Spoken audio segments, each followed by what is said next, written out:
teman-teman semuanya, selamat datang di obrolan teman sejalan, obrolan kita-kita yang sedang berjalan bersama di Jalan Dharma.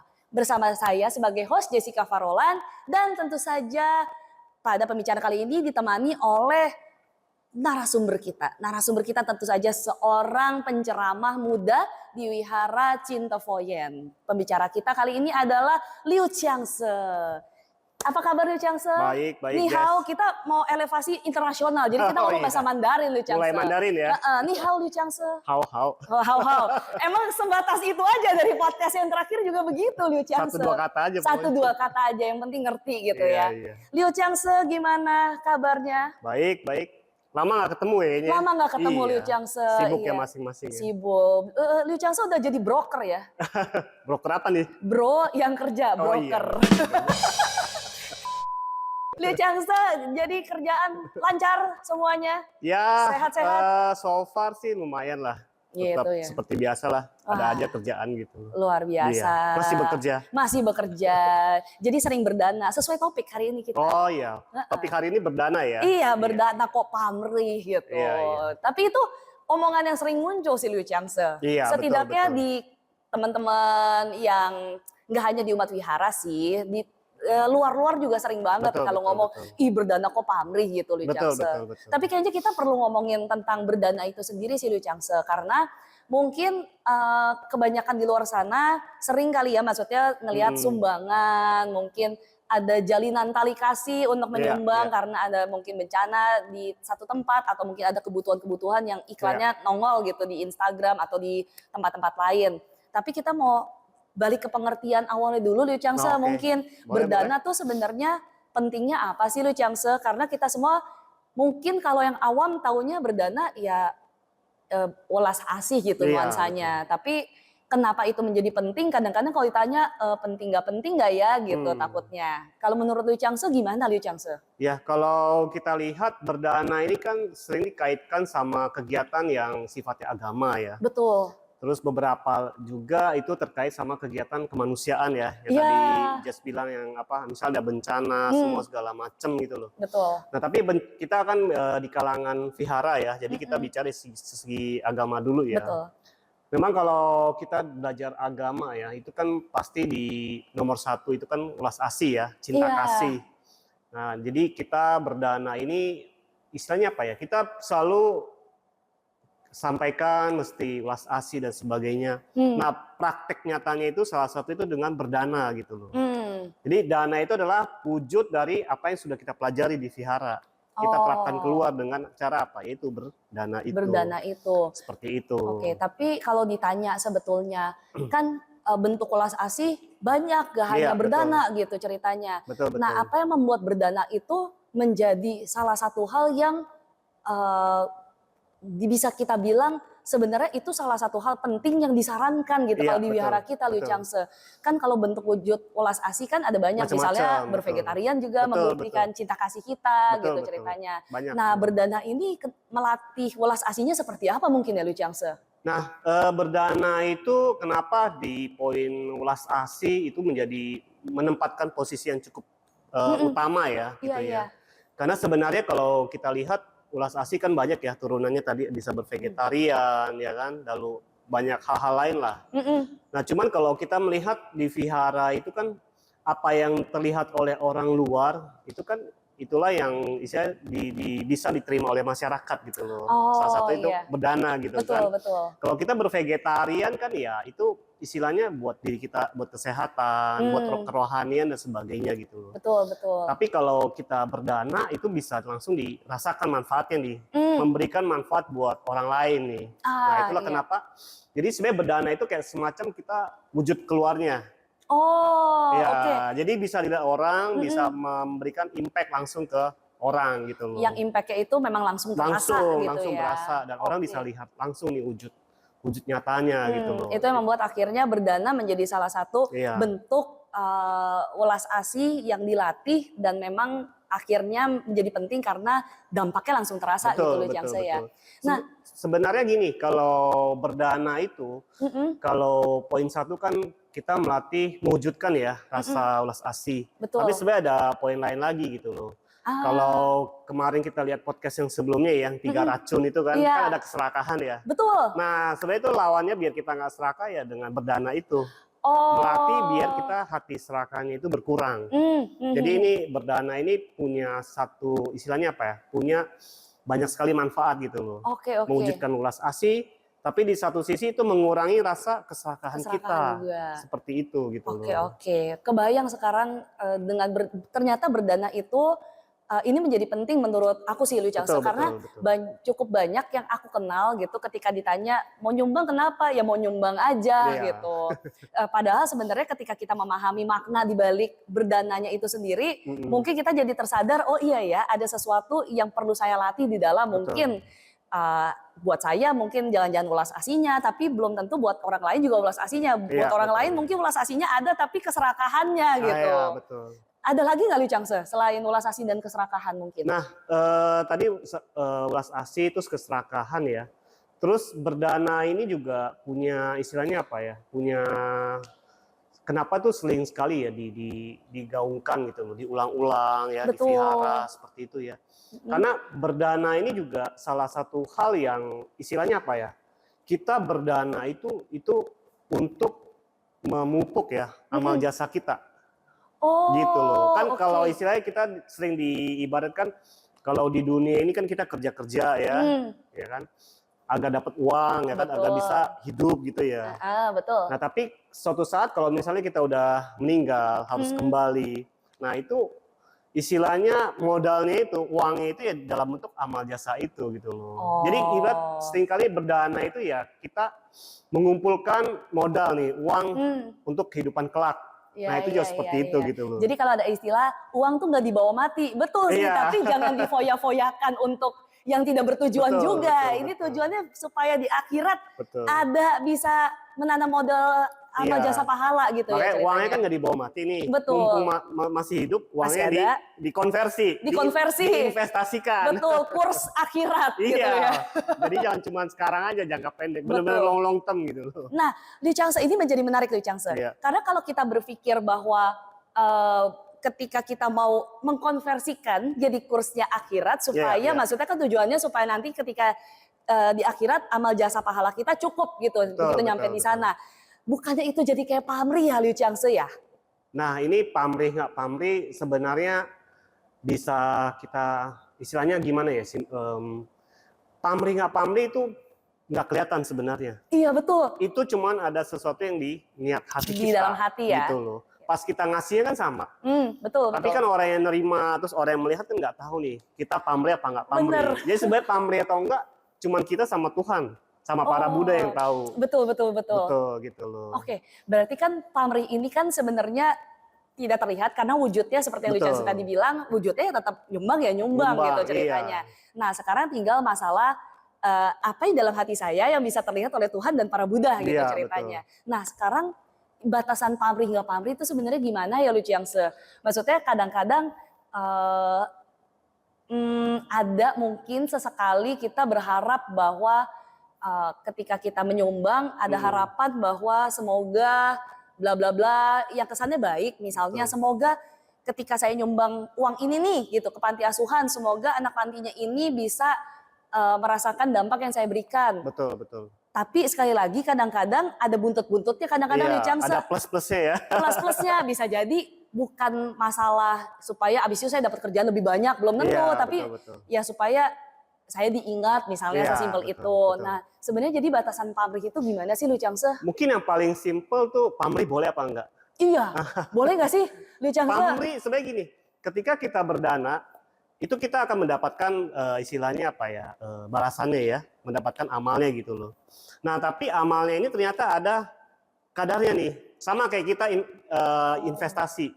Kan ada yang deposito bunganya sekian, ada yang investasi di properti bisa returnnya sekian. Jadi di dalam kita berdana juga ada returnnya. Nah, masalahnya kalau kita pamrih, returnnya makin kecil. Oh gitu. Kalau kita bisa makin nggak pamrih, maksudnya kita semakin tulus, nggak ada harapan tertentu, apalagi buat feedback kepentingan kita, ternyata returnnya makin besar. Oh gitu. Nah, jadi misalnya kalau ada yang mereka menyumbang tapi pamrihnya banyak banget gitu ya. Nah itu sayang sekali sebenarnya. Oh. Makanya itulah kalau kita mau ya diusahakan tuh jangan banyak pamrihnya gitu loh. Semakin sedikit pamrih, apalagi kalau sampai tanpa pamrih, nah itu udah paling luar biasa. Paling luar biasa. Berlipat ganda gitu loh returnnya. Oke. Nah efeknya tuh ke situ gitu loh. Betul.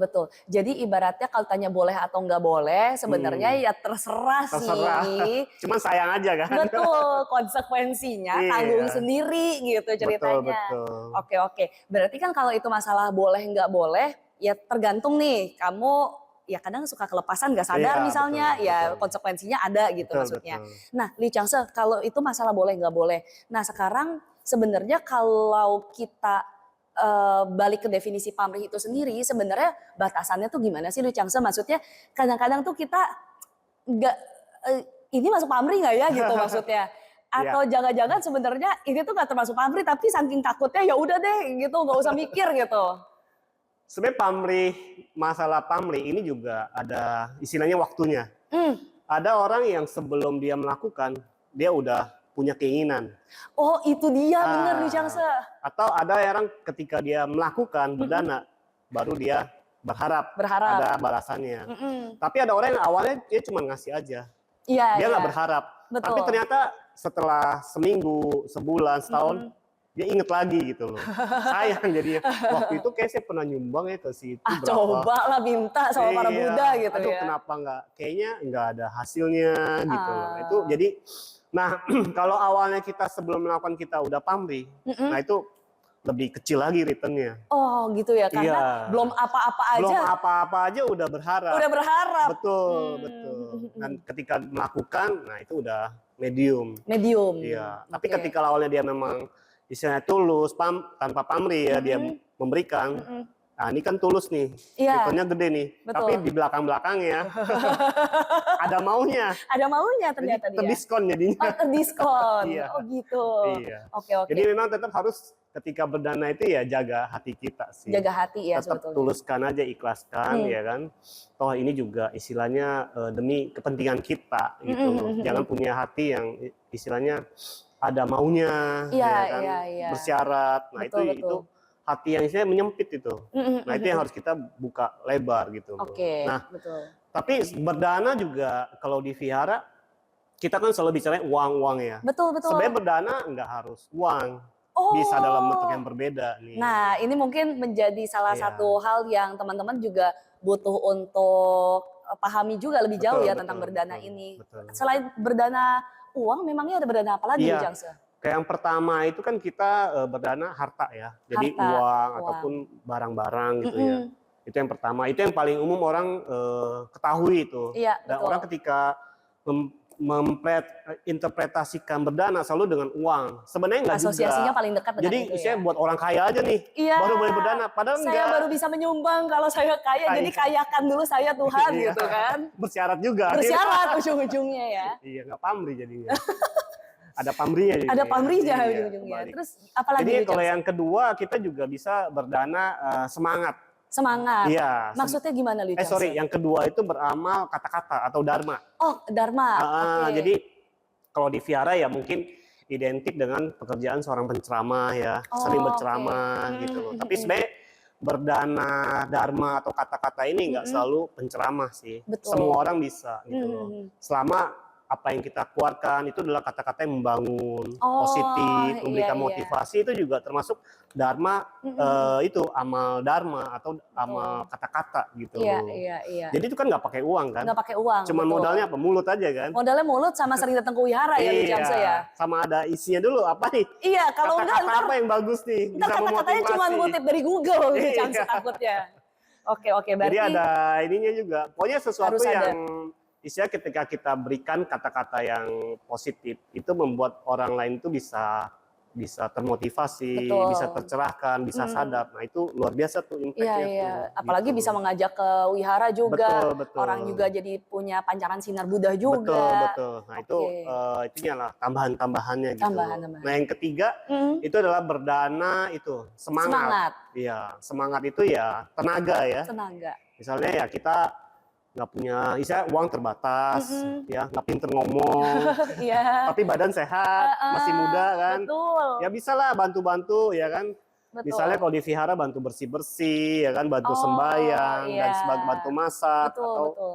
misalnya ada transport bantu ngantar umat gitu loh. Kalau di umum ya bisa juga ada misalnya kegiatan sosial, ada Iya. kerja bakti segala macam. Betul, betul. Jadi ya yang menggunakan semuanya lah yang menggunakan tenaga kita Betul. untuk bisa membantu. Bahkan Betul. kayaknya kalau saya nggak salah dengar ya, Liu Changse pernah ceramah juga di wihara bahwa ketika duduk mendengarkan dharma itu Betul. juga termasuk amal semangat gitu Betul, ya, Liu betul. Changse. Ketika kita mendengarkan ceramah, kita mendengarkan ya dengan penuh semangat. Betul. Itu kita membangkitkan hawa apa ya, istilahnya hawa ketuhanan kita. Jadi selain kita bersemangat, sekeliling kita juga akan terpengaruh gitu loh. Betul, Apalagi betul. yang berceramah, Betul. melihat kita, wah dengarnya begitu. Makin keluar dharmanya. Iya, makin kan? inspirasinya keluar. Betul, betul. Dan juga yang umat-umat yang duduk itu, ya kan, yang misalnya sama-sama mendengarkan, itu juga bisa kebawa gitu. Wah, luar biasa sekali nih. Bisa Berarti terpengaruh. ada tadi berdananya itu harta, kemudian dharma dan kata-kata. juga tenaga atau semangat atau ya. Betul. Oke.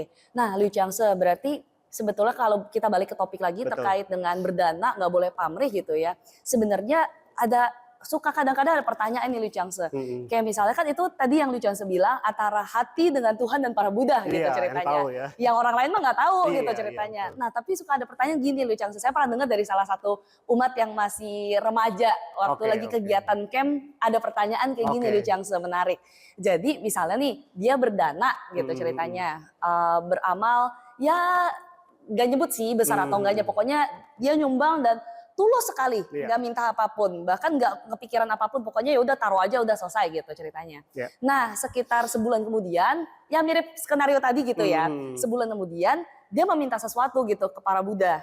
Nah pertanyaan dia adalah, waktu minta sih nggak ngungkit-ngungkit, nggak ngungkit-ngungkit si Liu Changse gitu ceritanya. Tapi pertanyaan itu termasuk pamrih nggak ya? Karena ibaratnya kan abis nabung, saya minta gitu ceritanya. Ngungkitnya itu maksudnya waktu itu saya banyak bantu vihara. Iya, dia sih bilang pas lagi minta sih nggak ngungkit-ngungkit, kayak kan udah beramal kemarin, udah sering datang ke wihara, pokoknya cuma minta gitu. Tapi dia ngeh di kepala, kemarin abis nyumbang, tapi nggak ngungkit sih. Nah itu batasannya tuh setipis itu Liu Changse. Nah dia sebenarnya tuh, kalau kayak gitu pamrih nggak ya gitu Liu Changse. Gimana tuh Liu Changse? Sebenarnya kalau yang istilahnya pamrih atau enggak, ya kembali lagi ya, itu benar-benar ada kadarnya dan juga kondisinya itu kita nggak bisa tahu. Hanya istilahnya apa, Tuhan lah yang bisa nentuin gitu. Iya sih, betul ya. Ya kan, menentukan ketulusan kita pamrih atau enggak.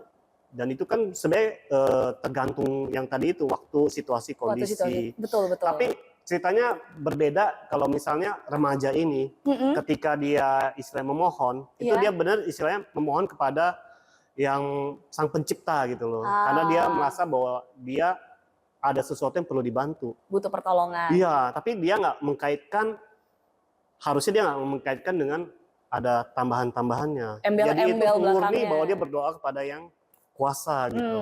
Tapi kalau udah ada ininya, tambahan di belakangnya, kan waktu itu saya udah nyumbang. Kan waktu itu saya sering datang ke vihara. Jadi kan betul. Begitu yang awalnya udah mau dikasih gitu kan, misalnya kan sama para Buddha, hati-hati itu wah bisa mundur. Ada ujung-ujungnya nih. Iya. Jadi emang ini satu hal, pamrih itu mempertahankan hati tulus kita sih.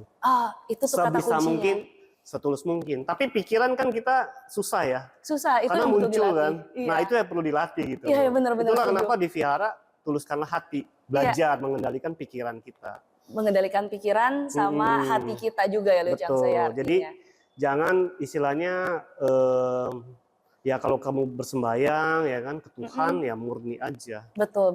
Ya kan? Ya ketika kamu menyumbang ya murni aja. Bahwa kamu tahu bahwa itu adalah sesuatu yang penting dan sebagainya. Udah stop sampai di situ. Sampai di situ ya stopnya ya. Bahwa itu kewajiban ya, bala kewajiban sebenarnya. Kan? Iya betul. Kewajibannya juga untuk diri sendiri juga sih ujung-ujungnya. Jadi bukan sesuatu yang ada timbal baliknya. Betul. Ya, menarik sih kasus yang ini nih. Menarik juga omongan Liu Changse karena saya jadi mikir setelah dengerin Liu Changse, saya jadi mikir memang artinya cuman kita yang bisa menilai ya Liu Changse ya. Dan Tuhan ya. Dan Tuhan. Iya. Maksudnya bahkan kadang-kadang saya jadi berefleksi, saya pernah tuh di kepala berdoa meminta sesuatu karena lagi butuh pertolongan, tapi bukan mengungkit, tapi di kepala datang dengan oh saya kan udah lumayan rajin. Nah itu aja sebenarnya ya udah nggak tulus-tulus amat juga karena udah punya latar belakang di kepala ya Liu Changse sebetulnya. Mengendalikan pikiran itu, kalau pikiran itu muncul, itu sesuatu yang wajar. Karena itu dari indera kita. Betul. Menjadi tidak wajar apabila itu berulang di pikiran kita. Itu menjadi keinginan kita. Iya, betul. Ketika pikiran muncul, oh saya pernah bantu, kamu stop aja, kamu buang pikiran itu. Nah itu, habis itu pikiran itu nggak akan muncul. Nah itu tulus tuh. Oke. Karena pikiran ketika dia muncul, itu kamu masih tulus. Tapi pikiran ketika dia muncul dan terus-menerus dan kamu mengiyakan, kamu terima itu sebagai, oh iya, kayaknya diamini gitu ya. Iya, menjadi sebuah keinginan kamu, udah. Jadi udah bentuknya niat dan memang sengaja karena untuk pikiran kita nggak akan bisa kendalikan, dia datang dan muncul. Tapi kalau kita menangkap dia pikiran dan kita ulang-ulang di pikiran kita, nah itu yang menjadi pikiran kita. Nah itu menarik sekali. Tapi sebelum lanjut Liu Changse, jadi buat teman-teman yang sudah mendengar sejauh ini, tahu betapa pentingnya untuk memahami berdana itu seperti apa, dan juga teman-teman jadi paham sebenarnya seberapa penting itu untuk dilakukan, karena tidak hanya berdampak pada orang lain, tapi itu juga melatih pengontrolan diri sebetulnya, mengontrol pikiran kita dan juga melatih hati cinta kasihnya kita. Nah kalau teman-teman memang mau melibatkan diri untuk berdana banyak ya, dan dana dharma, semangat, dan juga mungkin dana uang juga, kita punya komunitasnya. Komunitasnya adalah komunitas wihara bernama JYC. Nah, bisa dilihat di deskripsi untuk link Instagramnya. Di sana banyak sekali aktivitas-aktivitas yang memungkinkan teman-teman juga untuk berdana dari banyak hal. Bisa semangat, bisa dharma, dan juga bisa uang juga. Jadi silakan ikuti terus informasi-informasi menarik mengenai kegiatan kita di komunitas anak muda JYC dan juga di wihara kita. Seperti itu. Nah, Liu Changse mungkin untuk menutup obrolan kita Liu Changse sebelum ke kesimpulan gitu ceritanya. Sebenarnya karena kita berbicara tentang melatih pikiran dan juga mengendalikan hati seperti itu, sebenarnya ada nggak tips supaya ketika kita berdana kita nggak bablas gitu? Tadi udah sempat kesebut sedikit mungkin terkait dengan ketika ada pikirannya mungkin bisa di stop gitu. Jadi kita lebih sadar gitu dengan pemikiran kita. Selain itu mungkin ada lagi nggak ya Liu Changse? Nah kalau dalam ajaran Buddha, kita harus kembalikan ke semua makhluk hidup. Ya kan? Jadi ketika kita berdana menjadi pamrih kan karena kita ada ingin kembali ke kita. Betul juga. Tapi kalau ketika kita memberikan, semoga ini memberikan manfaat buat orang lain dan semua makhluk hidup. Jadi nggak pernah menempel ke kita. Iya. Baiknya ini bisa bermanfaat buat semuanya. Jadi punya mindset itu ya. Iya, jadi ketika nggak melekat ke diri kita, ya kan kita buka hati kita, nah itu tulus tumbuh tuh. Dan kita juga jadinya keakuannya itu berkurang gitu. Itu menarik, keakuannya berkurang. Jadi sebenarnya berdana juga selain mengendalikan diri juga yang tadi supaya nggak serakah, keakuannya dikurangi, melepaskan kemelekatan. Iya betul. Banyak banget nih fungsinya berdana. Terus ada lagi nggak Liu Changse? So far sih itu aja sih. Itu aja Nanti ya. kalau ada ini kita podcast lagi ya. Podcast lagi. Berdana tanpa pamrih jilid 2.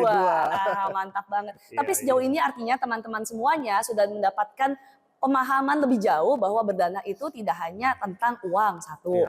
Berdana itu bisa banyak jenisnya. Kalau mau tahu apa aja ulang lagi podcastnya supaya viewernya banyak kan ceritanya gitu. Diulang terus. Jadinya viewernya banyak. Betul. Nah kemudian teman-teman juga punya pemahaman bahwa berdana itu tidak hanya punya impact ke orang lain, tapi juga ke diri sendiri. Melatih, mengendalikan diri, pikiran dan hati juga melatih untuk melepaskan keakuan atau kemelekatan yang ujung-ujungnya sih memupuk amal jasa pahala supaya nanti ketika teman-teman kita berpulang ke sisinya, kita sudah punya modal yang cukup. Kursnya sudah dikonversi tadi ya. Semoga konversinya makin tinggi gitu. Amin. Siap kalau gitu. Terima kasih Liu Changse untuk obrolan kita hari ini. Teman-teman semuanya jangan lupa video ini untuk di like, share, dan subscribe juga akun ini. Jadi kita akan bertemu lagi di podcast episode lainnya, Oke. di obrolan teman sejalan lainnya. Sampai jumpa dan tetap semangat untuk berdana. Bye-bye.